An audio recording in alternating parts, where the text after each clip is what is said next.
Today I'm going to share with you some of the biggest mistakes people make while they're studying for the MCAT. The first mistake I think is really common is not actually studying while you're taking the coursework that's going to be on the MCAT. So for example, while you're taking general chemistry your freshman year, you don't actually make on-key flashcards and study that material. And slowly you forget pretty much everything you learned in general chemistry during your next years in college. And then when you're studying for the MCAT, you're pretty much relearning all that content. So the first mistakes that you're going to make studying for the MCAT happen before you even actually start specifically studying for the MCAT. They're happening while you take each undergraduate course and you're not making an on-key deck and continuing to retain the knowledge throughout your other years of college. The next biggest mistake I think people make has to do with when they're actually studying for the MCAT, and it's a similar issue where instead of making an on-key deck and making sure you're retaining information throughout the studying process, people tend to actually study material for, say, general chemistry and then move on to the next section. And in the process of learning all of the material, they forget the material they started learning with. And this mistake leads to a myth that I've heard a lot of times, which goes something like this. If you give yourself too much time to study for the MCAT, you'll do worse on the test because you won't retain the information. I think giving yourself a long period of time to study is not problematic at all, as long as you're restudying all the flashcards that you're using while studying. And that way you'll actually retain the information. You won't have this problem that everyone's talking about where by studying for a long time, it's ineffective since you're forgetting stuff. You won't forget it. You'll actually retain it better if you keep studying the flashcards. Now, what specific stuff should you be using to study? This depends a little bit on you. I think a mistake some people fall into is not really knowing what is going to be best for them, so they sign up for a guided study course or a group study session type of package. I see signs for these all around my college on bulletin boards, and it's just advertisements for MCAT prep courses where basically you meet and you talk about the content. And personally for me, I think that's just not a great way to go. For the money that you're spending on that, you could honestly do so many better things for your MCAT prep. I mean, the Kaplan books are only about $200, and a lot of these prep courses go for like $5,000 or more.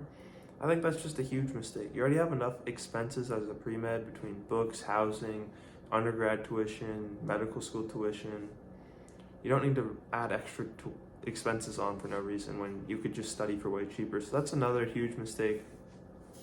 If I were to recommend the best way to study for the MCAT, in my opinion, it would be to use the Kaplan books alongside the Bebop MCAT Anki deck.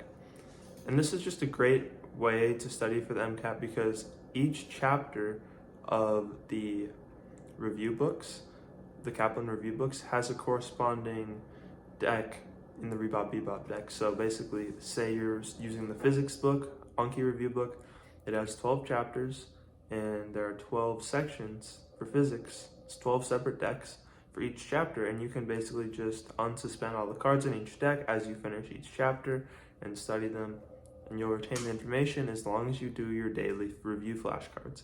It's really important that you do the daily review flashcards so that you actually retain the information.